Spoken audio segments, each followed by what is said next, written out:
passed the test. How did I not see that one coming?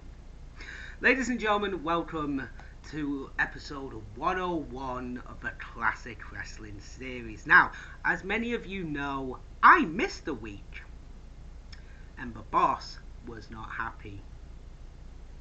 And oh boy, am I about to pay for it. So, who's the special guest? I think a lot of you may already have guessed, but get in here. Oh, what's up, bitches? Your favorite Italian, Naomi, Jenny, Tony.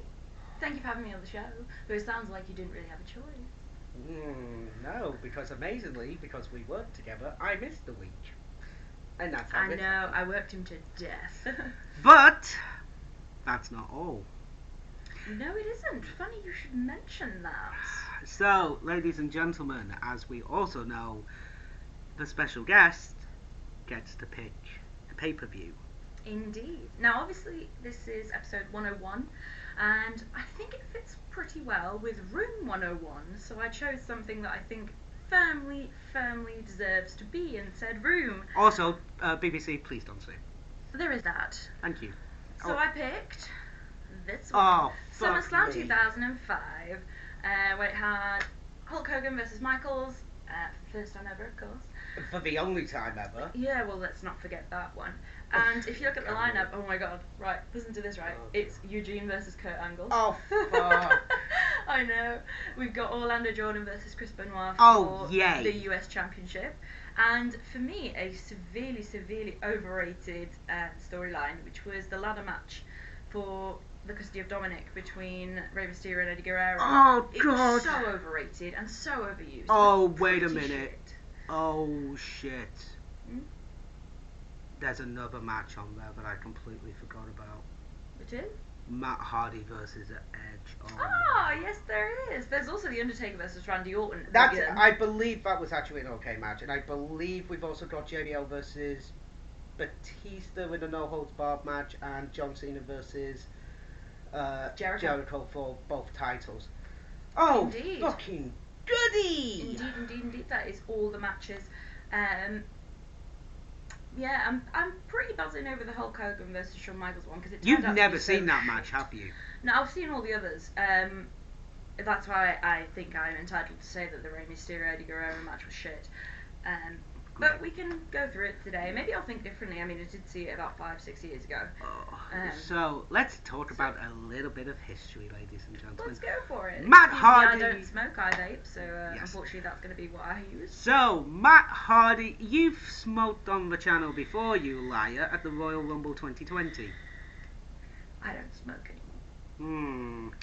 Anyway, Matt Hardy versus Edge. So, if you lived under a rock in 2005, trust me, you would probably know that Edge was married at the time, and Lita and Matt Hardy were in a relationship. Matt Hardy was injured. He was on SmackDown, I believe, at the time.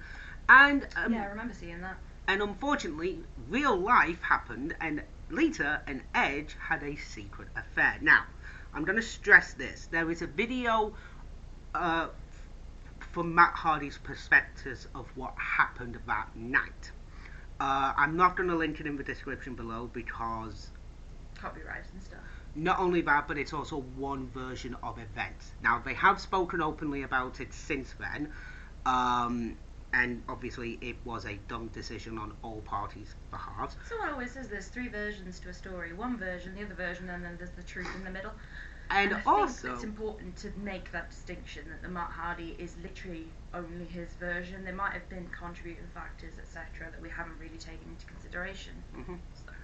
but as Vince McMahon likes to say, he just loves to pour gasoline on an open fire, hired Matt Hardy back, and we've got this feud. Now, I do recall... Welcome to showbiz. Pretty much. So, I do recall at Unforgiven, we did have a very good steel cage match between Edge and Matt Hardy, which was the blow-off to this feud, which is a very entertaining matchup. But, one of the main reasons why we're here, Hogan versus Michaels. So, what led up to this feud? Well, Hogan came back at WrestleMania 21, as we all know, and beat up Muhammad Hassan and Daivari after they decided to beat up Eugene and put him in the camel clutch. So, leading up to it, at Backlash, Shawn Michaels wanted a tag team partner for a tag team match, obviously against Muhammad Hassan and Daivari. He picked Hulk Hogan, and the match won from Hogan and Michaels' perspectives. So, a few months later, down the line, Hogan comes back for a random episode of Raw, and immediately Shawn Michaels turns heel. Now, we did get one amazing thing from this feud.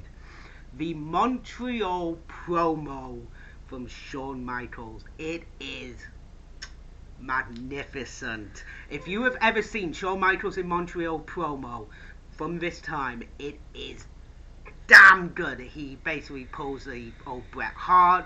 He plays up the fucking Montreal screw job, which I think is overrated as fuck, obviously. And he brings out Hulk Hogan and just fakes everything. It is brilliant. I love that feud. But what a lot of people don't know, it was actually going to be a best of 3 series. There was going to be 2 extra matches leading up to a steel cage. However, Hulk Hogan claimed at the time that he needed knee surgery. So, He never actually got that knee surgery either. I believe he did actually. Did he? But Shawn Michaels, being Shawn Michaels, decided to say, fuck that shit, I'm going to ruin this match, and turned it into Cirque du Soleil, which we're going to see later on tonight. The thing that really amused me about this particular matchup is they marketed it as a legend, Hulk Hogan, versus an icon that was loved by the fans. And the thing is, because, I mean, I know a lot has come out about Hulk Hogan in recent years. However, back then this was relatively unknown, I suppose. Definitely. Except by the in-ring people. So believe... the fact that they, as a, obviously we've had all of this come out, watching it again now and seeing it marketed as a legend versus icon is hilarious to me. So, what we're going to do is we're going to do this from 2 perspectives, as we always do. We're going to watch it from the time period, and we're going to watch it now. So, obviously, the Rey Mysterio versus Eddie Guerrero match, here's the thing, you don't like it, for obvious reasons. It's alright, okay. It wasn't a horrible match. It's just I feel like the storyline. The match was ridiculous. Good, but what happened within the storyline? Yeah, That's it was overrated. It was stupid, and it didn't make much sense. I mean, obviously, we know the storylines are made to be ridiculous, and I get that. Mm-hmm. But like. Legally, obviously, and in real life, you can't exactly have. We're not in the 1600s anymore where you can fight over a child and win. But this is the thing: Rey Mysterio and Dominic Mysterio actually rewatched this match on WWE TV. I know they did, and on obviously the YouTube channel. They had their own opinions, which is fair. And I think a lot of the things that we're going to say agree with what they said. The thing is, in ring, Eddie Guerrero versus Rey Mysterio is a damn good match. My favourite match of theirs is the title versus mask match from Halloween Havoc 1998 in WCW. That is my favourite match. I've recorded that, I've reviewed that match. I fucking love that match. Love Eddie Guerrero in the ring.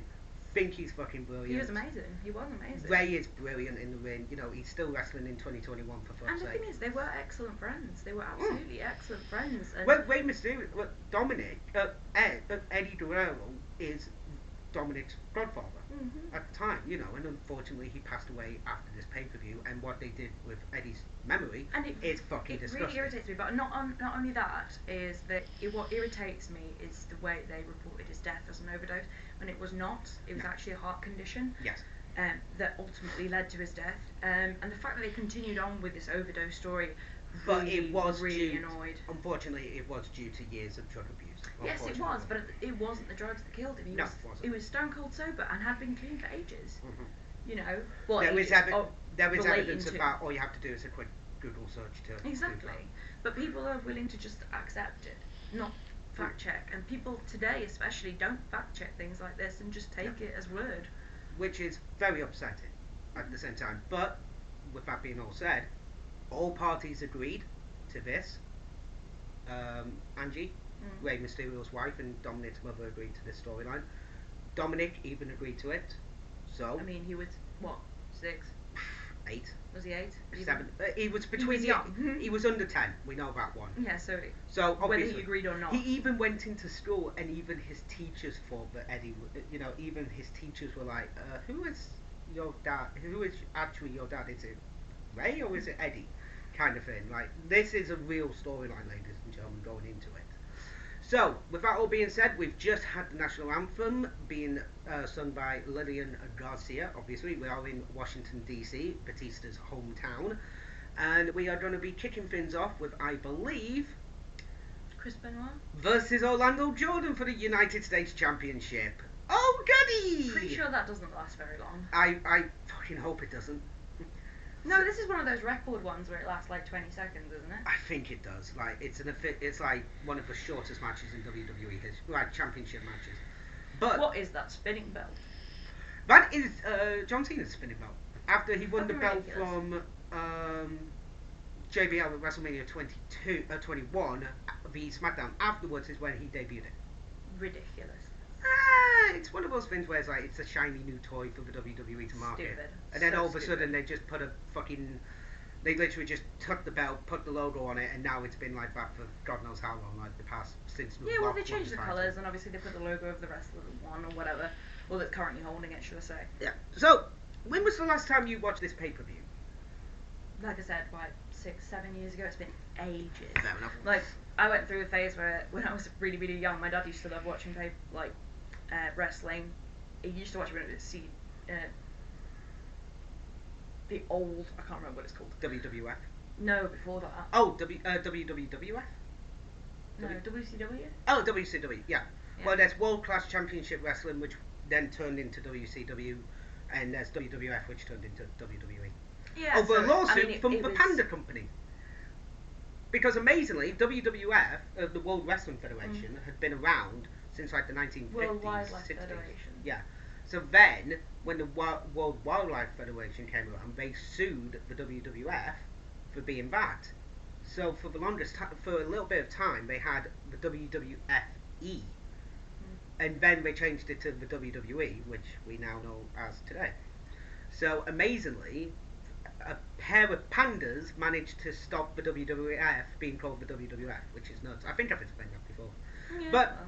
so Hulk Hogan versus Shawn Michaels. But yeah, so I I sort of watched everything in the space of like 3 years. I was about 15, so Yeah, literally, it was like. I watched like 30 years of WWE, Yeah. when it was before WWE and all that. Yeah. Oh, the promo. I love the promo. Oh, that heel promo by Shawn Michaels. Right, this guy's fucking brilliant. He's still a good wrestler, you know. I mean, it's He a hasn't- shame he He hasn't hasn't wrestled in a wrestled while, but since Saudi Arabia. The Saudi yeah, Arabia show with Saudi Arabia with Triple H versus Brothers of Destruction, which is very unfortunate. Also, Remedy by Skiba is the theme song to this pay-per-view. Decent song, can't Fuck argue. yes, love that song. I don't remember that. Yeah, it's one of those things where it's like, it was also, I can't here's an remember interesting how thing. shitty the effects are in this one. I Here's- mean, it's so used to the new yeah, ones. the new version. Do you know there was a song by Evanescence that was only heard in the UK before it was actually released? No. It was Bring Me Up in, you know the song Bring Me to Life. Bring Me to Life. That was the theme song to No Way Out 2000. Very nice. 2001, 2001 or 2004, I can't remember which one. But that was the theme song to the pay-per-view, and when it was aired in the UK, it had not dropped in the UK. So Very that was the nice. very first time we heard that song, and it's a fucking good song. It's an excellent song. So, Jerry the King Lawler, Jim Ross, and Jonathan Coachman are our representatives for Raw. Yay. Hugo Savinovich and Carlos Cabrera are our Spanish announcers, and I believe it's Michael Cole and Taz for SmackDown. I could be wrong on that one. My God, this is a 14-minute introduction, and it is Michael Cole. My God, Michael Cole's been around since the 90s. Taz and Michael Cole. Taz is in AEW now. It's like, what the fuck? Yeah, but AEW's taken all the really good ones. Yeah, well, know. we've got All Out coming up He's on taken Sunday. Paul White. I'm just saying, they've taken Paul White. Paul White's wrestling on Sunday. At AEW? Yep, All Out. He's wrestling QT Marshall. What, as the Big Show? No, Or can't All Out. Yeah. He can't do it as... no, because it's trademarked, isn't it? Yeah. Oh, here comes Chris Benoit. Oh, so it is Chris Benoit yeah. first. Mm-hmm. Oh, Orlando Jordan is the US champion. Mm-hmm. Ah, I thought Benoit was the champion. No. Oh, he must have lost it to Orlando Jordan going into this match, and then this is when it turns into the 22-second matchup. Because over the past few weeks on Raw, he's been tapping out Orlando Jordan in quick succession. But to be honest, I have to admit, Orlando Jordan was actually a very decent wrestler. He was too cocky for me. It's one of those things where it's like, when he was part of JBL's stable with the Basham brothers, I really liked him.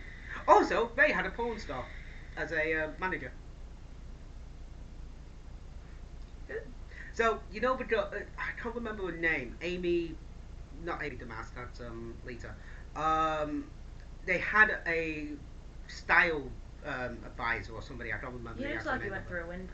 He does actually. She did softcore pornography before joining the WWE and got fired for it. Well, that's awful. You can't fire her for that. No, you can't. Well, China. Look at China. Yeah, but she was incredibly successful. In Marin, yeah. I mean, she was also in Third Rock from the Sun, if I recall. I do like Orlando Jordan. I mean, in TNA he was a bit weird, but, you know, TNA I never liked him much, but I understand that obviously wrestlers have to be cocky and have to be full of themselves. Fairs. Well, because you have to put up a specific kind of intimidating persona, but still, there's a small certain dignity to Chris Benoit in this particular match, I think. Yeah, that's showy. He isn't. He's dignified. Meanwhile, Orlando Jordan is very in your face, fucking shit. Yeah, that's this is the issue. I've always explained it like this. The wrestler, fucking top notch, one of the best wrestlers in the world, and literally crossface and. Is he tapping? Yeah, he's tapped. tapped. Bye. Literally, that's the introduction, ladies and gentlemen. We watched the intro. We've just we listened to the national anthem, and then all of a sudden, 22 seconds, brand new US champion. So I have to admit, this is before Benoit's. No, this is after Benoit's World Heavyweight title reign at WrestleMania 20, which he lost at SummerSlam to Randy Orton at last year's event. Randy Orton's been around a while. Oh god, he's been around since the early 2000s. He was actually he's been around since 2002, I want to say. Injured himself, joined Evolution, so he's been around since about 2002, 2003. It's been 20 years. You know, he's one of the ones I remember watching when I was a kid. Oh, him, John Cena, Edge. Yeah. Well, he's now part of RK Bro, and they've just won the at SummerSlam. They just won the Raw Tag Team titles. Except he double crossed. What's his face? Matt Riddle. Matt Riddle. Yeah, but then they joined back up to did they? To win the Raw Tag Team. Team. I do a review. You watch my review. I haven't seen it yet. I watch him on a Saturday, to be fair. Yeah, you did, to be fair. Yeah, which is weird because literally it was like last Sunday I did the video. Yeah, but I work. We're on closes together. We don't finish till 10 p.m. Give me a chance, man. True, we don't, to be fair. I mean, I am looking forward to doing All Out this Sunday because I'm on a 12 finish on Monday. It's going to be fun as fuck. But to be fair, I did SummerSlam and I was perfectly it's good fine. of me then not asking you to do the close on Sunday, then, innit? No, I'm doing 10 sets on Sunday. That's not close. Yeah, I know it's not close. So. Do you want to do the close? Oh no. There we go then. Eddie. No, to be fair, I prefer Eddie as a heel, but I did Vicky Guerrero. Fuck me. She looks so different. She looks young. Like obviously now, years have passed since this pay-per-view, but literally she is. See, I remember her with short black hair. I don't remember her looking cute. Actually, she looks quite cute here. Not my type, unfortunately. Well, long brown hair and, nice I genuinely dress. thought you were going to make a joke then. No, let's not. Let's not bring work into this video. Let's not do that. Well, she's not wearing any red lipstick, but that'll do, She's cute and everything. You don't have to rise to the bait if I say a joke, right? You do know that. I'm just going to say this. Fuck the boss. That's all I'm going to do. So, right now, ladies and which gentlemen... is ironic because I'm your boss. I know, which I fucking... So, ladies and gentlemen... You love working with me. I tolerate you, there's a difference. Anyway, ladies and gentlemen, I am joking. So what we're going to do is we are going to pause it now and we're going to go back into our normal routine of watching a match and then talking about it. Obviously, our next matchup is going to be Matt Hardy versus Edge, so let's get to that match. Oh my god, the blood! So we just had Matt Hardy versus Edge in this blood feud, quite literally. And, well, holy shit, starts off kicking and screaming. They kick the shit into each other. You could actually you can actually legit hear the potatoes being thrown. And literally, Matt Hardy goes straight into the turnbuckle, ends up on the floor, and is bleeding. He is busted open the hard way. It is not nice. Edge actually manages to get a few kicks in between. Oh yay, the boss! If you'll excuse that, we may need to pause for a moment. Yes, we do. While we deal with a child. Yes, one moment. So, yay, the boss has graced us with her presence. The wonderful boss. I love her. Yay. Anyway, so the match. She loves me way more than she loves him. Bananas.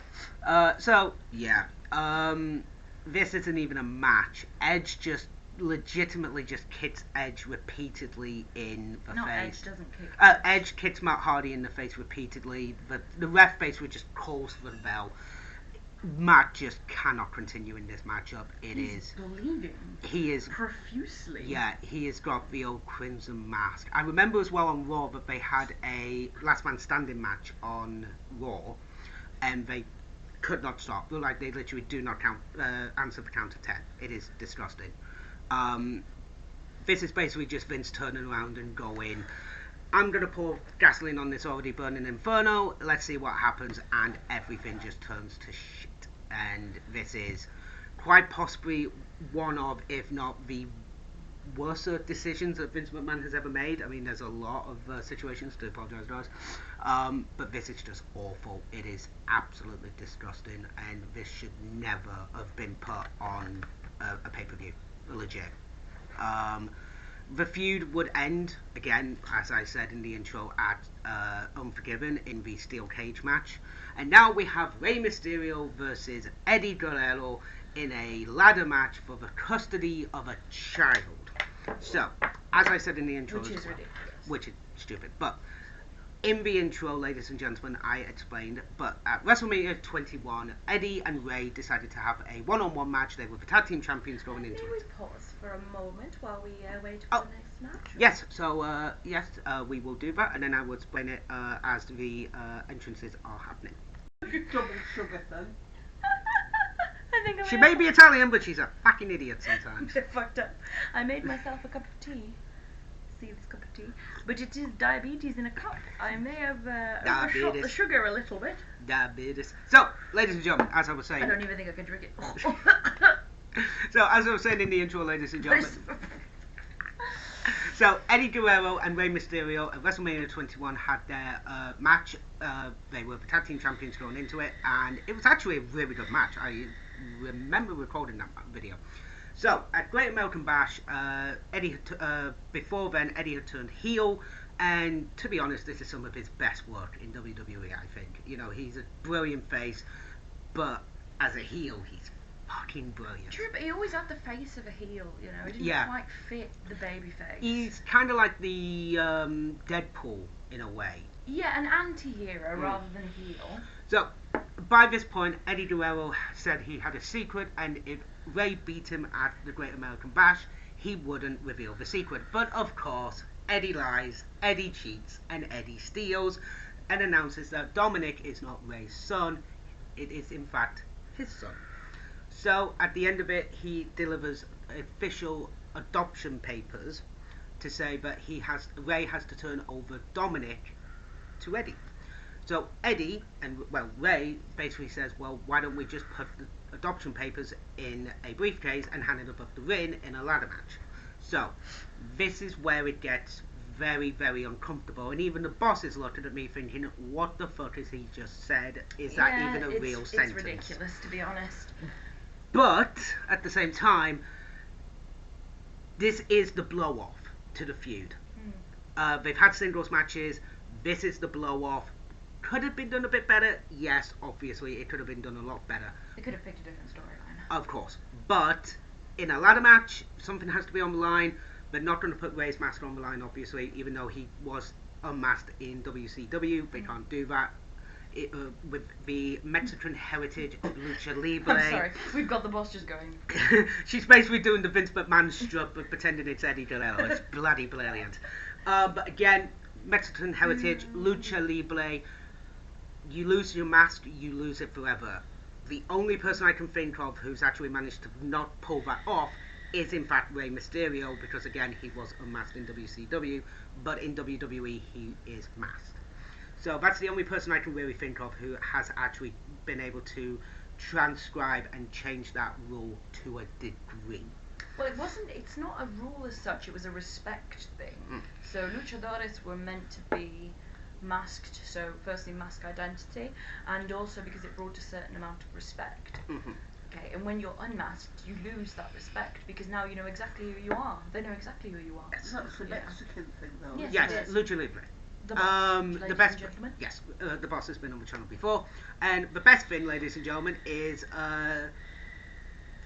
Gordon Ramsay, Fred. I can't think of his name now. Gordon Ramsay, Gino Gino Campo, and Fred. He Fred. does first dates. I can't think of his name now. The French guy. Yeah. They all went to Mexico and competed in a match and wore masks, and it was fucking brilliant. Oh, here comes Rey. Oh, Rey. Beautiful entrance as always. Yep. I don't like him with a mohawk, you know. He looks better without. You're thinking of WrestleMania 22. No, I just mean in general. He wears a mohawk now. Oh, yeah, now. That child looks so scared. Oh, the child, to be fair, the child was given consent to do this, because he's actually now grown up and he is now wrestling in WWE. Not successful particularly, but yes. No, he he's actually improved. He's decent. He's just improved. competing with the wrong people. He's competing with like seasoned veterans, and he's not a seasoned veteran. No, but would you rather have him face off against somebody who's green as fuck? Matt Riddle. Would you rather see He'd him face annihilate off Matt against... Riddle. I just want Matt Riddle to get his face pummeled, to be honest. You really do not like Matt Riddle. Like, no, legit. I don't. I do like the intensity of this feud. I like the outpouring of support that Rey Rey is getting. gets, of course, yeah. And that's Angie, his wife, and Dominic. God, it's weird seeing Dominic now and seeing him He here. hasn't changed a bit. In his Except facial, facial feature, yeah, he's fucking tall. He's taller than his dad, which is bloody amazing. I still think he should be called Rey Mysterio Grande. No, that's ridiculous. Or Rey Oh, Mysterio. bless him. Yeah. But again, I have to admit, he plays this role perfectly. Like, he plays it to a fault. So, ladies and gentlemen, we'll watch the match and we'll get back to you in a moment. So, Rey Mysterio versus Eddie Guerrero in a I ladder would match. move closer into like the screen, but I have been chosen by a cat. Yes, So, unfortunately. The old pussy's been chosen.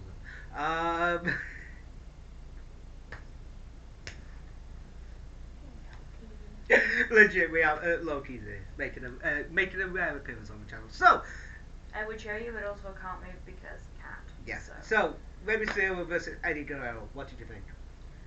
It was, like I said before, it was a very decent match, and obviously Vicky's intervention is very memorable. Of course. Yeah. Where the fuck is Vicky? I love that moment, because it's just a rare moment of the fuck up.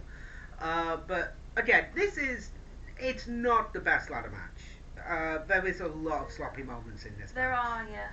Unfortunately. Especially like Eddie trying to pull Rey off the ladder with that flip, that wasn't great. That wasn't the sunset flip. That was not nice. Dominic's interruption was cute. Dominic's interruption was so cute, because he's just there trying to shake the ladder, and Eddie's just there on the ladder, and he just spins around and just goes, "Boy, you have done fucked up." It's the Walks down the ladder and is about to slap Dominic, and all of a sudden Taz just goes, "Oh, you son of a..." Stops himself and then says, "That son of a bitch just tried to hit fucking kid, Dominic." But again, this was a good Which, match. by the way, would put him firmly in the not allowed to adopt section. Of course. But it's not the best match, but it's memorable for one reason, because I believe this is the very last time that Rey and Eddie would face off against each other, because of Eddie's untimely passing in 2005, which, in the later half of 2005, which royally sucks ass. He was an excellent wrestler. Oh, Eddie, fuck yeah, Eddie was one Very of the professional. best. Well, he beat addiction, he beat everything, he was in jail, he managed to come back from addiction and win the WWE Championship. He won his family back, which is a great thing. You know, he actually dropped the title to JBL because he did not like the pressure of being WWE Champion. And at least he actually saw that he Well, he couldn't was do it. concerned that he would relapse because of the pressure. Yeah, of course, which is a very good thing for, because a recovering addict doesn't want to be, given so much pressure. So we did have that reign from No Way Out to the Great American Bash, obviously with the bloodbath of Judgment Day. Jesus Christ, 2004. But again, it's one of those things where everything happens, and it is. The storytelling is good. Again, I wish it was under different circumstances, but we are given what we are chosen. And at the end of the day, not the best ladder match, but it was still a good storytelling between two excellent storytellers in the WWE. Chris Jericho is currently talking about his matchup coming up with John Cena for the WWE Championship. This is very weird because at this moment in time, Jericho was actually going to be leaving to go on tour with Fozzy. Mm. So he actually got a 2-day extension on his contract, which Just was so he could face off with yes, John Cena. just to finish off this storyline, which would end at just before SummerSlam. So they got 2-day extension, which is tonight and tomorrow night on Raw, where he would be fired. And oh, here we go, Eugene and Christy Hemme versus. This was such a weird introduction to them. Do you know what I mean? Yeah, I mean, okay, so as many people know, a lot of people hate the Eugene character for what it portrays, obviously. At the same time, I have to admit this is a character, and at this time, if you're given a character, you run with it, and I have to admit, Nick Dinsmore, the actual person who plays Eugene, the character, he actually does a very okay job at it. He makes him lovable because he's quirky. Yeah, and it's one of those things where it's like, this is for Kurt Angle's gold medal, because Eugene somehow won the medal. I don't know how it happened, but he does. But what's about to happen? Oh no, he won it. He actually did win it. But what's about to happen? It's completely fucking disgusting. So let's watch it. So, Kurt Angle versus Eugene. I'm not a fan of this match for one reason and one reason only. Kurt Angle basically kicks the shit into a disabled person for 4 minutes straight.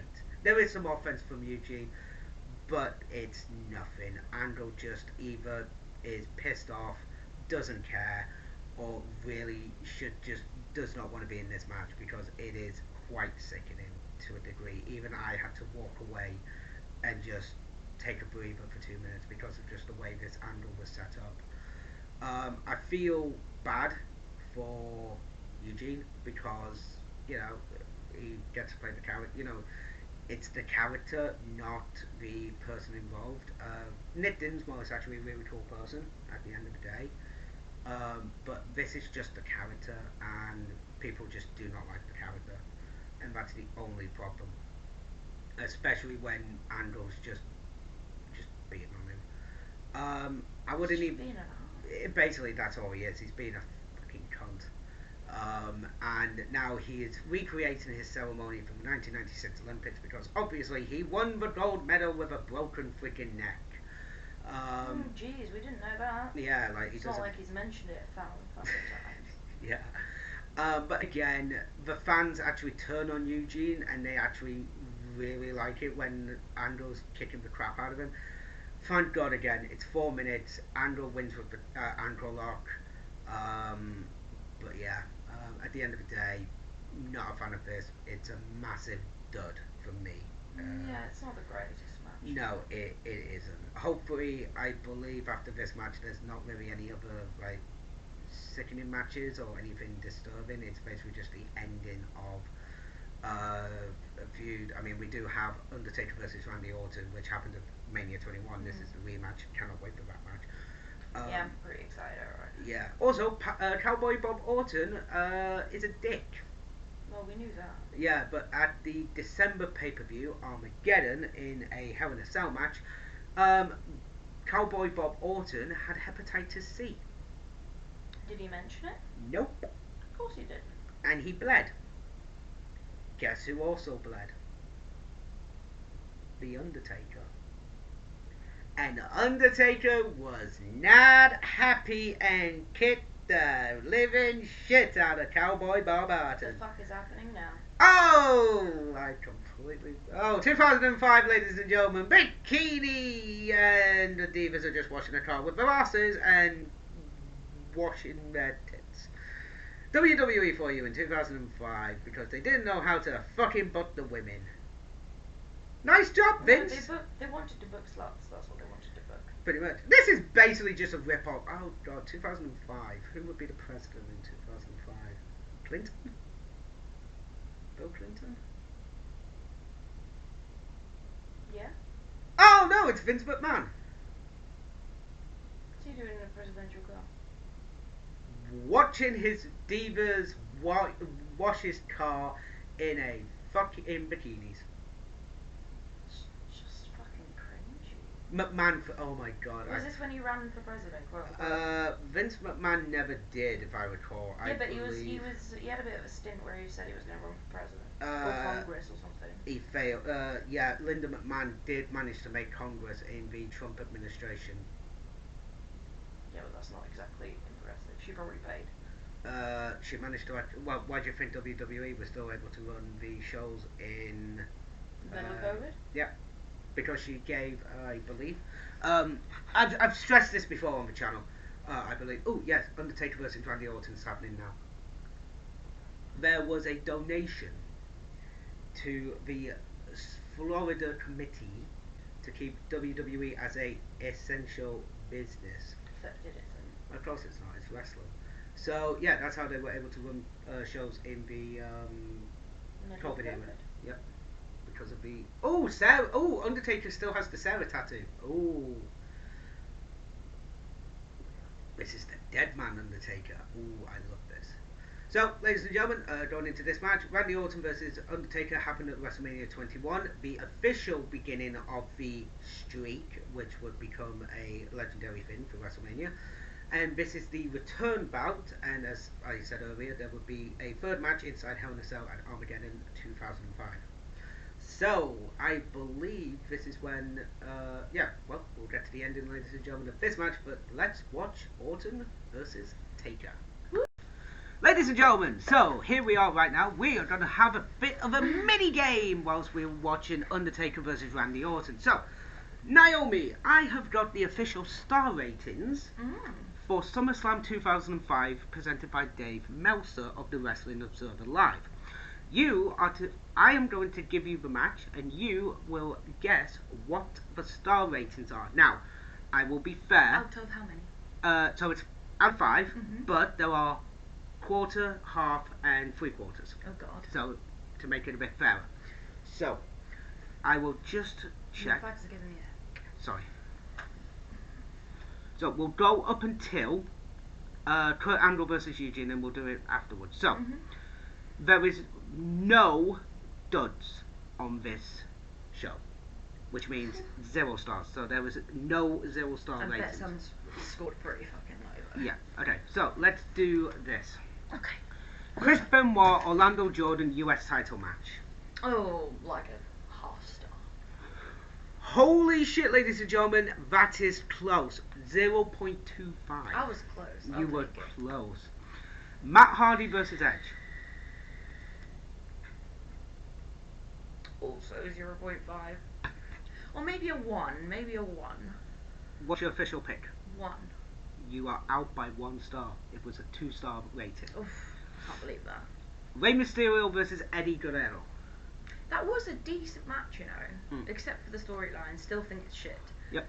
But maybe 3.5. She's only gone and bloody done it, ladies and gentlemen. 3.5 stars, correct. So you are 1 for 2. I will give you the Benoit versus Orlando Jordan one. So you're 2 for 1 so far. Fair enough. Kurt Angle versus Eugene. 0.25. I was shocked by this rating when I just saw it.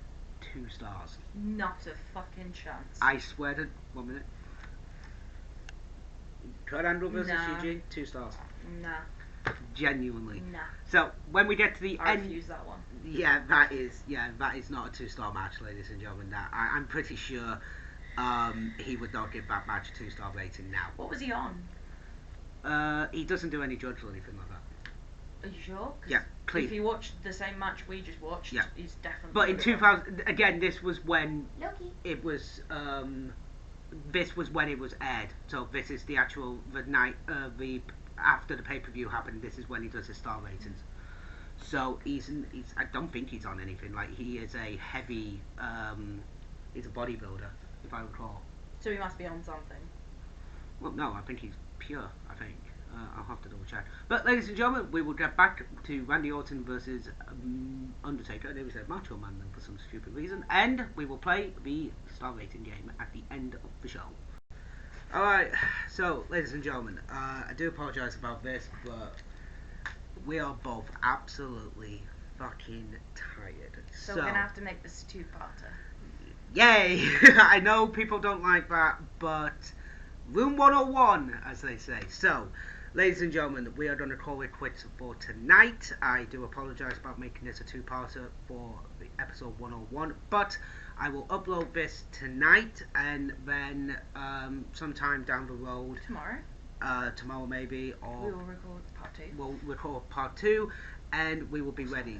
Yeah, we've either got tomorrow or Saturday, because I know All Out is on Sunday night. But we're just tired, guys. Do apologise about that. It's just because we're working full time as well. Yeah, which is fucking annoying. But ayo, it's the way we live. So thanks, guys. It was a pleasure. Alright, and we will see you tomorrow for part 2. Thank you very much for watching TTFN. Ta-ta for now.